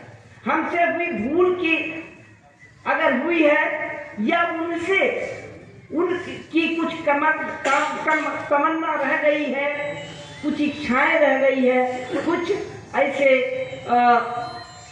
कार्य जिसे किया जाना है, क्योंकि उनके बहुआयामी व्यक्ति आ जाते हैं। कोई लेखक हो सकता है, कोई कवि हो सकता है, कोई इतिहासकार हो सकता है, कोई शिक्षक हो सकता है, कोई शोध करने वाला, कोई वैज्ञानिक हो सकता है, कोई सामाजिक कार्यकर्ता हो सकता है। तो वह स्त्री सशक्तिकरण के क्षेत्र में काम करता हो, पर्यावरण के क्षेत्र में काम करता हो, ग्रामीण विकास के क्षेत्र में काम करता हो, लेकिन सभी क्षेत्रों में काम करने वाला बहुआयामी व्यक्तित्व को ढूंढना पड़ता है। डॉक्टर सिंह उन्हीं में से एक हैं। और शायद यहाँ पर सबको पता होगा, न सिर्फ सर्वोदय आंदोलन, न सिर्फ गांधी और गांधी विचार के प्रथम सत्र 1980 का विद्यार्थी रहा, देश का पहला गांधी विचार सबको जानते हैं आप लोग, लेकिन आपके सामने में पुनः स्मृत करने के लिए यह बात मैं कह रहा हूँ। उस समय किस तरह कक्षाएं चलती थी, वृक्ष के नीचे 9-9 बजे रात तक कक्षाएं चलती थी। मैं उस कूटनीतिक चाल के बारे में नहीं बात करूंगा, लेकिन 4 बजे के बाद, 4 बजे इनकी कक्षा खत्म होती थी, शुरू होती थी 10 बजे दर्शन शास्त्र में, 4 बजे दर्शन शास्त्र में कक्षा समाप्त होती थी। पहली कक्षा और अंतिम कक्षा इनकी होती थी, ताकि 4 बजे के बाद ये गांधी विचार की कक्षा ले सके, और 8 बजे रात तक कक्षाएं चलती थी। कभी कभी विश्वविद्यालय के सभी भवनों में ताले लग जाते थे, हम लोग बाहर में पेट्रोमैक्स जला करके पढ़ते थे। उन कठिनाइयों में हमारे पास किशोरलाल घनश्याम दास मसूरवाला की एक गांधी दोहन पुस्तक हुआ करती थी। और चलिए वो सारी बातें होंगी, इसलिए सारी बातें होंगी कि जैसा कि विजय जी ने, विभागाध्यक्ष जी ने कहा कि स्मारिका हम प्रकाशित करेंगे, उन संस्मरणों के साथ करेंगे। 40 से 45 पुस्तकों की रचना करने वाला, 40 से 45 पुस्तक इनकी संपादित और लिखी हुई है, और विभिन्न विषयों पर लिखी हुई है। दर्शन से हो, जैन दर्शन से हो, बौद्ध दर्शन से हो, गांधी विचार से हो, इन सभी क्षेत्रों में हस्तक्षेप करने वाला। वह कहते हैं हम लोग कि पारस में और संत में बहुत अंतर आ जान हुआ, लोहा सोना करे या करे आपू समान। अरे पारस को पारस, लोहे को पारस बनाना, यह इसके लिए भी आज गांधी विचार विभाग जहाँ खड़ा है, हमको लगता है कि हम लोगों ने एक बार सूची बनाई थी विजय बाबू और हम लोग जब थे, तो उस समय गांधी विचार के लगभग 1200 छात्रों की नाम जयप्रकाश विश्वविद्यालय के कुलपति हैं, और यहाँ पर बैठे हुए बहुत सारे लोग जयप्रकाश के सेनानी हैं और इधर भी सेनानी। तो इसलिए एक कड़ी जुड़ती, फारूक साहब भागलपुर के हैं, सामाजिक गतिविधियों में संलग्न रहे हैं, ये एक संबंध है। और दूसरा हमारा यह संबंध है कि जयप्रकाश से हमारा संबंध है, और जयप्रकाश के नाम पर वह विश्वविद्यालय है, इसलिए हमारा संबंध जो है वैचारिक संबंध। उस समय नाव चलती थी गंगा में, भूदान का काम करके लौटे, शनिवार को गए, रविवार को भूदान का काम कर रहे हैं, और उसके बाद सोमवार को कक्षा ले, और फिर शाम में 9 बजे तक लाइब्रेरी भी खुद ही समेट रहे हैं। क्योंकि प्रथम बैच के विद्यार्थी को रहते हुए हमने ये देखा था, सीखा था, और उससे काम करने की प्रेरणा मिली थी।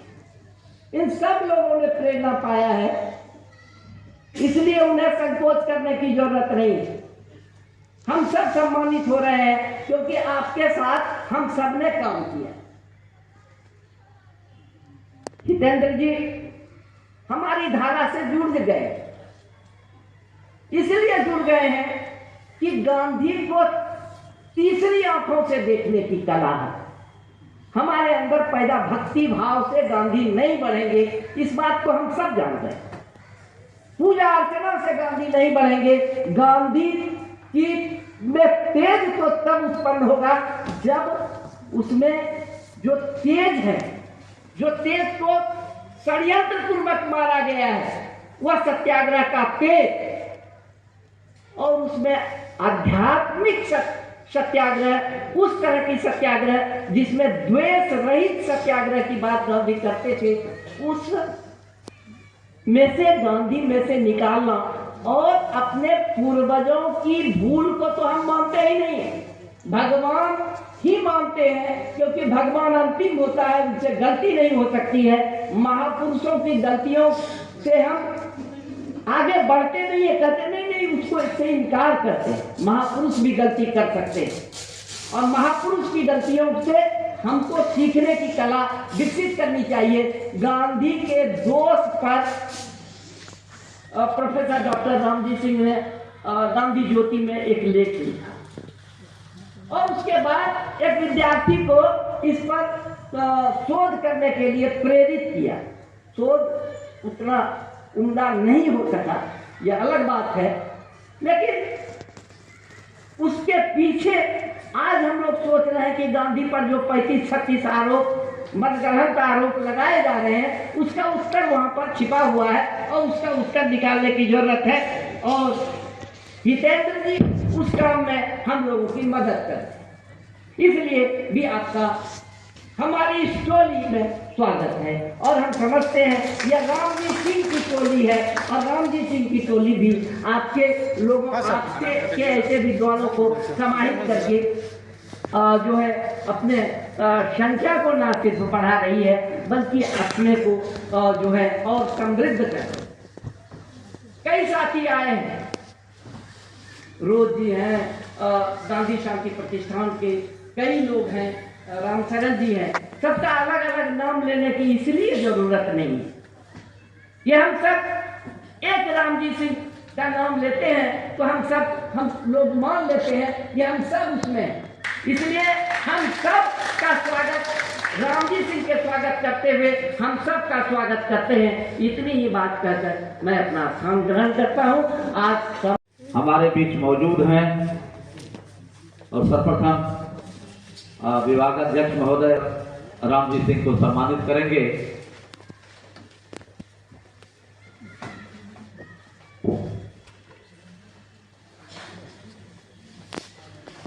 विभागाध्यक्ष महोदय से निवेदन है आप आगे आ जाए।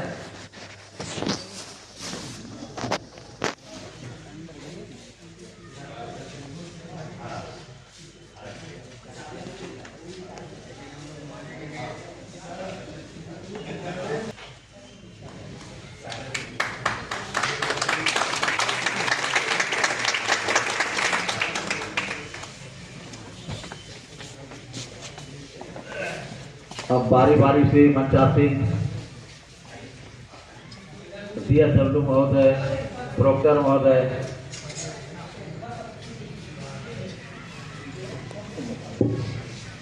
JP विश्वविद्यालय के कुलपति महोदय, उनके सामने भी वे भी चादर देकर सम्मानित कर रहे हैं। और कोलकाता विश्वविद्यालय के इतिहास के प्रोफेसर हितेंद्र पटेल सर,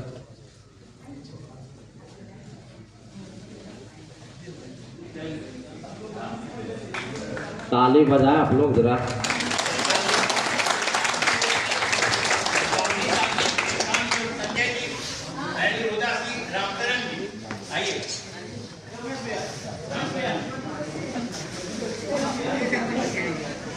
हमारे बीच रेणु भारत जी, सूत का माला और चादर हमारे संजय जी जो अभी DPF को देख रहे हैं, और खोदा साहब भी मौजूद है, वे भी सम्मानित कर रहे हैं। और हमारे बीच छात्र आंदोलन से जुड़े हुए गांधी प्रतिष्ठान प्रताप के छात्र आंदोलन से जुड़े हुए रोशन कुमार जी, अखिल भारतीय विद्यार्थी परिषद में के छात्र नेता और वर्तमान में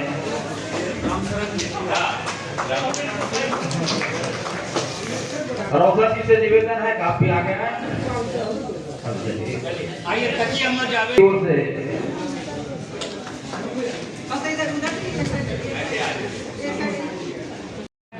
संपर्क पदाधिकारी हैं और गांधी विचार विभाग के छात्र हैं।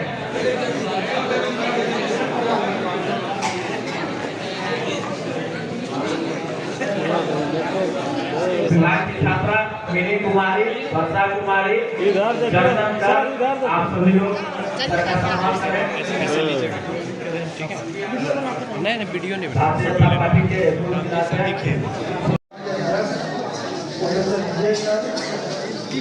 सभी लोगों को मेरा प्रणाम, और जो भी हमसे उम्र छोटे हैं उन सबों को मेरी शुभकामनाएं। मैंने वर्ष 2005 ईस्वी में जब मैं दैनिक जागरण अखबार में जागरण सिटी कॉलम में लिखा करता था, तभी मैंने प्रोफेसर रामजी सिंह का एक छोटा सा प्रोफाइल अखबार के लिए लिखा था और उसी के आधार पर और कुछ बड़ी बहुत नई बातों को उसको जोड़ करके आज सुबह ही मैंने उससे तैयार किया है। इसमें कुछ कमी भी रह गई है, उसके लिए आप नोट करेंगे। और सर के लगभग 94 वर्षों के इस कार्यकाल में इतने जीवन के आयाम है, मुझे लगता है कि एक व्यक्ति को कम से कम 25-30 जन्म तो जरूर लेना पड़ेगा सर के सभी कार्यों की बराबरी करने के लिए। इसलिए इतने विशाल व्यक्तित्व को एक मिनट में समेटना तो बहुत मुश्किल है, लेकिन मैंने जो कोशिश की है वो आप लोगों के संक्षेप में 2 मिनट में प्रस्तुत करना चाहता हूँ। पूरा लिखा हुआ है ही, आप लोग उसे खुद पढ़ें। प्रोफेसर रामजी सिंह सुप्रसिद्ध गांधीय विचारक, लेखक एवं कार्यकर्ता तथा स्वतंत्रता सेनानी एवं जननेता के रूप में देश विदेश में समर्थित है। गांधी दर्शन को एक विद्या संस्थान के रूप में आध्यात्मिक जगत में प्रतिस्थापित करने वाले आचार्य के रूप में आपका नाम स्वर्णाक्षरों में दर्ज है। आपका जन्म बिहार के मुंगेर जिला अंतर्गत सिंधु ग्राम में हुआ। आपने अपनी प्रारंभिक शिक्षा गाँव के ही विद्यालय से प्राप्त की और उस दौरान राष्ट्रपिता महात्मा गांधी के आह्वान पर आप भारत छोड़ो आंदोलन में शामिल हुए। आपने RDM विजय कॉलेज मुंगेर से स्नातक, पटना विश्वविद्यालय पटना से स्नातकोत्तर और सीतामढ़ी भारत विश्वविद्यालय भागलपुर से PhD की उपाधि प्राप्त की। पुनः रांची विश्वविद्यालय रांची से दर्शन शास्त्र एवं राजनीति विज्ञान दोनों विषयों में डिग्री की उपाधि प्राप्त की। बाद में गुरु गोविंद सिंह विश्वविद्यालय गुड़गांव द्वारा भी आपको मानस डिग्री की उपाधि से सम्मानित किया गया। आपने अपने अध्यापकीय जीवन की शुरुआत 1953 ईस्वी में JD कॉलेज बेगूसराय से की। पुनः PVS कॉलेज बांका के संस्थापक प्रधानाचार्य थे और कुछ दिनों तक रांची विश्वविद्यालय रांची में भी कार्य किया। बाद में आप भागलपुर विश्वविद्यालय भागलपुर की सेवा में आए और यहाँ अपने अध्यापकीय जीवन का अधिकांश समय बिताया। आपने यहाँ स्नातकोत्तर दर्शन शास्त्र विभाग में आचार्य के रूप में कार्य किया। यहाँ कार्य करते हुए ही आपने लोकनायक जयप्रकाश नारायण के नेतृत्व में संपूर्ण कांग्रेसी आंदोलन में बढ़ चढ़कर भाग लिया और कई महीनों जेल में भी रहे। आपने आपातकाल के बाद हुए आम चुनाव में भागलपुर लोकसभा सीट का प्रतिनिधित्व किया। लोकसभा में आपने गांव का अधिकार, अंगिका भाषा को राष्ट्रीय अनुसूची में शामिल करने, गौ हत्या पर प्रतिबंध लगाने, ट्रस्टीशिप कानून लागू करने जैसे कई महत्वपूर्ण मुद्दों पर विधेयक पेश किया। आपके आगे बढ़ाया और इसे राष्ट्रीय अंतर्राष्ट्रीय स्तर पर ख्याति दिलाई। आप 1992 से 94 तक जैन भारतीय विश्वविद्यालय कानून के कुलपति और 94 से 97 तक गांधी अध्ययन संस्थान वाराणसी के निदेशक भी रहे। आपने लंबे अकादमिक यात्रा के क्रम में देश विदेश की विभिन्न पत्रिकाओं में सैकड़ों आलेख प्रकाशित किए। आपको गांधी ज्योति के संस्थापक संपादक और विभिन्न पत्रिकाओं के संपादक होने का गौरव प्राप्त है। आपने लगभग 2 दर्जन पुस्तकों एवं स्मारिकाओं का भी संपादन किया है। आपकी हिंदी एवं अंग्रेजी में लगभग 2 दर्जन पुस्तकें प्रकाशित है और बहुत सारी पुस्तकों का नाम है, आपको पढ़ लेंगे उसे। आप बिहार दर्शन परिषद, अखिल भारतीय दर्शन परिषद, Indian society of government studies, Afro Asian philosophical association, विश्व समाज दर्शन परिषद आदि अकादमिक संगठनों में महत्वपूर्ण भूमिका में रहे और महासचिव, उपाध्यक्ष एवं अध्यक्ष आदि विभिन्न पदों को सुशोभित किया। आप भारतीय दार्शनिक अनुसंधान परिषद नई Delhi, royal institute of philosophy London, mind association Oxford इत्यादि संस्थानों के सदस्य रहे। आपने federation of Bihar university teacher association, Bihar Sarvodaya Mandal, all India Santmat सभा इत्यादि संगठनों के अध्यक्ष का भी दायित्व निभाया और विभिन्न अवसरों पर सर उसने कई विदेश यात्राएं की है। इसे आप लोग सभी पढ़ेंगे, उसमें लिखा हुआ है, मैं समय नहीं दूंगा। मैं लास्ट लाइन से पढ़ना चाहता हूँ कि आपको आपकी महनीय सेवा, आदर्श साधना एवं अनुकरणीय संघर्ष के लिए कई पुरस्कार एवं सम्मान मिल चुके हैं। इनमें भारत सरकार ने देश के 4थे सबसे बड़े सम्मान पद्मश्री और शिक्षा मंत्रालय भारत सरकार के अंतर्गत संचालित भारतीय दार्शनिक अनुसंधान परिषद नई दिल्ली का समग्र जीवनोपलब्धि सम्मान, जिसे लाइफ टाइम अचीवमेंट अवार्ड कहते हैं, उससे भी सम्मानित किया गया है। और मैं भी उस सम्मान समारोह में था। उस सम्मान समारोह में 1 लाख रुपये की राशि प्राप्त की। सर ने उसमें 10,000 रुपये और जोड़ करके बिहार दर्शन परिषद को दान कर और मैं आप सबसे अनुरोध करूँगा कि अस्मायिका के लिए आप सभी जरूर सर के साथ जो आपके संशोधन होंगे आप लोग उसे देंगे। अभी इसमें कुछ कमियां हैं और मैंने भी एक करीब 70-80 पेज की तैयार की है। आने वाले दिनों में हम आप लोगों के समक्ष उसे भी प्रस्तुत करेंगे। और गुरुवर राम जी सिंह का सम्मान समारोह हो।